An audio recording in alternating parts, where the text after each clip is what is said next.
नमस्कार, आप देख रहे हैं न्यूज एट 5 और आपके साथ मैं हूं शिल्पा। सैमसंग गैलेक्सी नोट 7 की बैटरी फटने की खबर के बाद यूएस फेडरल एविएशन एडमिनिस्ट्रेशन ने सभी यात्रियों को चेतावनी जारी की।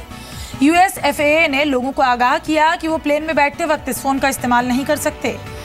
FAA के मुताबिक जिन यात्रियों के पास नया सैमसंग गैलेक्सी नोट 7 है, उन्हें प्लेन में बैठने से पहले ही स्विच ऑफ करना पड़ेगा और वो इस फोन को प्लेन में चार्ज भी नहीं कर सकते। बैटरी फटने की खबरों के बाद सैमसंग ने नोट 7 की बिक्री पर रोक लगा दी थी और 25 लाख मोबाइल रिकॉल करने का फैसला किया। सैमसंग ने कहा था कि वो नोट 7 की जगह नया गैलेक्सी नोट 7 देगा। सैमसंग गैलेक्सी नोट 7 की बैटरी फटने की खबर की वजह से सैमसंग को अभी तक करीब $100 करोड़ का नुकसान हो चुका है। तो सैमसंग गैलेक्सी नोट 7 की बैटरी फटने की खबर के बाद यूएस फेडरल एविएशन एडमिनिस्ट्रेशन ने सभी यात्रियों को चेतावनी जारी की। यूएस FAA ने लोगों को आगाह किया और कहा कि प्लेन में बैठते वक्त फोन का इस्तेमाल वो नहीं कर सकते हैं और FAA के मुताबिक जिन यात्रियों के पास नया सैमसंग गैलेक्सी नोट 7 है, उन्हें प्लेन में बैठने से पहले ही स्विच ऑफ करना पड़ेगा और वो इस फोन को प्लेन में चार्ज भी नहीं कर सकते। दिनेश हमारे संवाददाता हमारे साथ जुड़ रहे हैं न्यूज रूम से। Dinesh, US federal aviation administration ने तो सभी यात्रियों को यहाँ पर चेतावनी दी है कि प्लेन में फोन ना तो स्विच ऑन करें और ना ही इसका इस्तेमाल किया जाए। अब कंपनी का इस पर क्या टेक है और साथ ही साथ इंडिया में जो यूजर्स हैं नोट 7 के, उनके लिए क्या किसी तरीके की वार्निंग इशू की गई अभी तक? जी बिल्कुल शिल्पा, हमने पिछले कुछ वक्त में देखा है कि नोट 7 में वाकई ये दिक्कत आ रही है। बैटरी फटने के काफ़ी सारे हमारे सामने केसेस आए हैं। इनफैक्ट कुछ समय पहले ऑस्ट्रेलिया में भी एक मेजर एक्सीडेंट हुआ है इसी के चक्कर में। तो फेडरल एविएशन एडमिनिस्ट्रेशन का ये बिल्कुल ठीक डिसीजन लिया गया है, क्योंकि उनका कहना है कि एक फ़ोन अगर एक रूम में फटता है तो उसमें भी खतरा होता है, लेकिन जब एक प्लेन इतने सारे मुसाफिरों को लेकर 36,000 की फीट पर जाता है तो एक खतरा 1000 गुना ज़्यादा बढ़ जाता है। तो उनका बिल्कुल कहना ठीक है। और सैमसंग ने अपने 2.8 मिलियन फ़ोन्स को रिकॉल किया है इसी वजह से, क्योंकि काफ़ी सारी कंप्लेंट्स इसके लिए आ रही थी और अभी तक सैमसंग को इसके लिए $1 बिलियन तक का नुकसान हो चुका है। तो हम कुल मिला के कह सकते हैं कि सैमसंग के दिन काफ़ी अच्छे नहीं चल रहे हैं और इसका फ़ायदा अब इसका कंपैरेटर यानी एप्पल भी बहुत अच्छे तरीके से उठा रहा है। जी शिल्पा।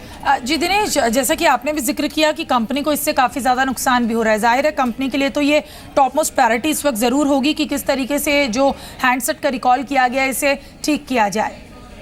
जी बिल्कुल शिल्पा, इसी रीज़न से सैमसंग ने अपने सारे ही फ़ोन्स को वापस बुला लिया गया है। इनफैक्ट हम अपने शो में इस फ़ोन को दिखाना चाहते थे, हमारे पास ये फ़ोन आ भी गया था, लेकिन सैमसंग ने इस फ़ोन को वापस रिकॉल कर लिया है और वापस भेज दिया है जहाँ पे ये मैन्युफैक्चरिंग प्लांट में इसको मैन्युफैक्चर किया जा रहा था। सैमसंग का कहना है कि जिस कंपनी से बैटरी बनवा रहे थे वहाँ पर कहीं टेक्निकल एरर आया है, इसी वजह से ये फ़ोन ब्लास्ट हो रहा है। तो इस बार सारे फ़ोन्स को वापस लेके सैमसंग इसमें नई बैटरी लगाएगा, नई कंपनी और नए तरीके से इसको हैंडल किया जाएगा। तो कुल मिला के हम ये कह सकते हैं कि सैमसंग इसको बहुत जल्द वापस ना सिर्फ भारतीय मार्केट बल्कि ओवरऑल सारी कंट्रीज में इसको वापस लेके आएगा। जी, और भारतीय मार्केट के लिए कोई स्पेशल स्ट्रैटेजी अब रिकॉल के बाद कंपनी की?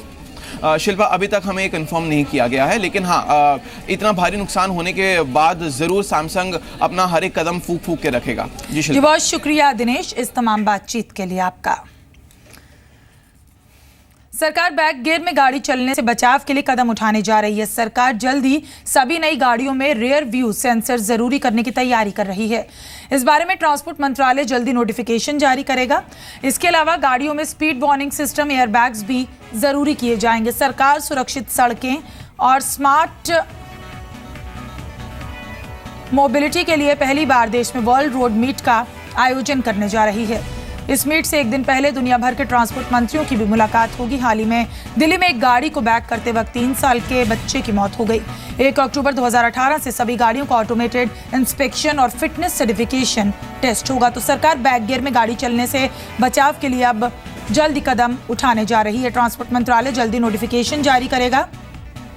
रियर व्यू सेंसर जरूरी करने की तैयारी यहाँ पर की जा रही है और समीर दीक्षित हमारे संवाददाता हमारे साथ जुड़ रहे हैं। बैक गियर में गाड़ी चलने से बचाव के लिए यहाँ पर सरकार की तैयारी है, नोटिफिकेशन भी जल्द जारी होगा।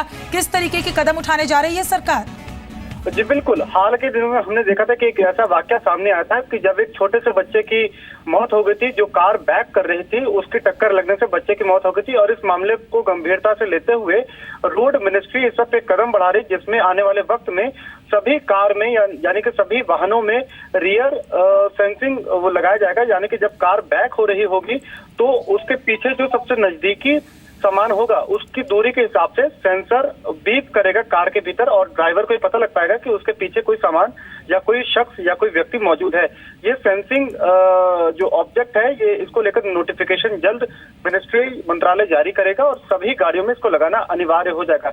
यही नहीं, ओवर स्पीडिंग यानी कि तेज गति से गाड़ी चलाने को लेकर भी मंत्रालय एक जल्द नोटिफिकेशन जारी करेगा, जिसमें ये तय करेगा कि अगर वाहन ड्राइवर तेज गति से चलाता है तो कार में बीप बीप की यानी कि एक अलर्ट अलार्म भी बजने लगेगा।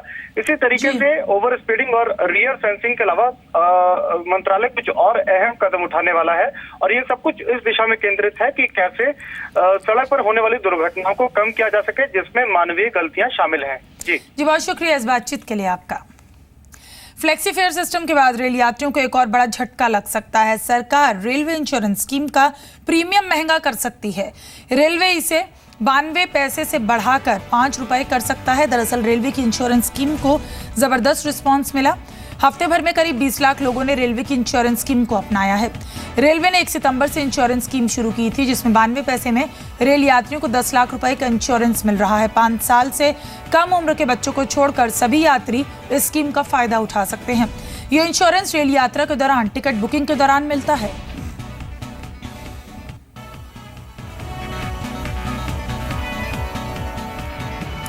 बिल्डर्स पर नकेल कसने के लिए ग्रेटर नोएडा अथॉरिटी ने कमर कस ली। अथॉरिटी ने 150 बिल्डर्स को डिफॉल्टर लिस्ट में डाल दिया है और बिल्डर्स का एस्क्रो अकाउंट खोलने का आदेश भी दिया।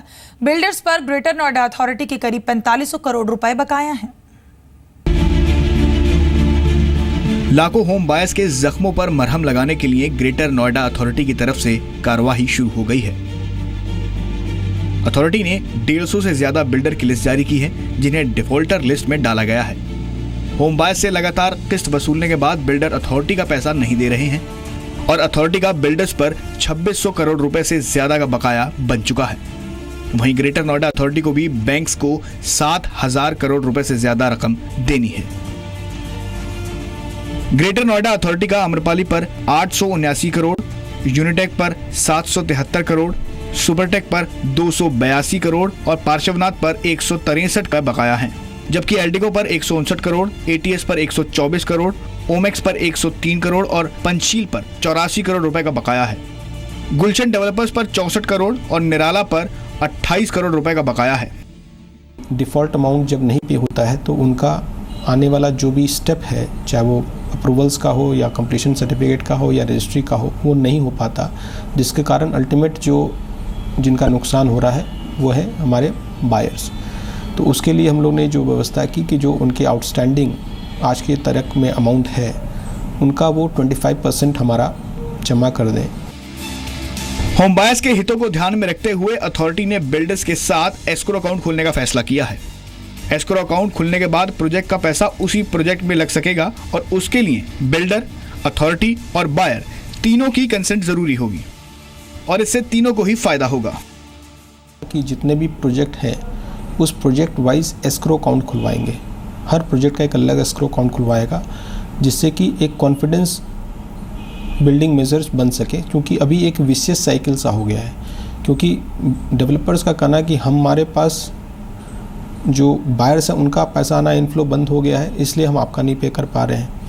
हम वो बायर्स इसलिए नहीं पे कर रहे हैं, उनको लग रहा है कि प्रोजेक्ट पूरा कंप्लीट नहीं होगा और वो डिफ़ॉल्टेड है, इसलिए और पैसा क्यों डालें। एस्क्रो अकाउंट खुलने से बिल्डर एक प्रोजेक्ट का पैसा दूसरे प्रोजेक्ट में ट्रांसफर नहीं कर पाएंगे और ये नियम बिल्डर के चालू प्रोजेक्ट्स पर भी लागू होगा। गौरव खोसला, जी मीडिया।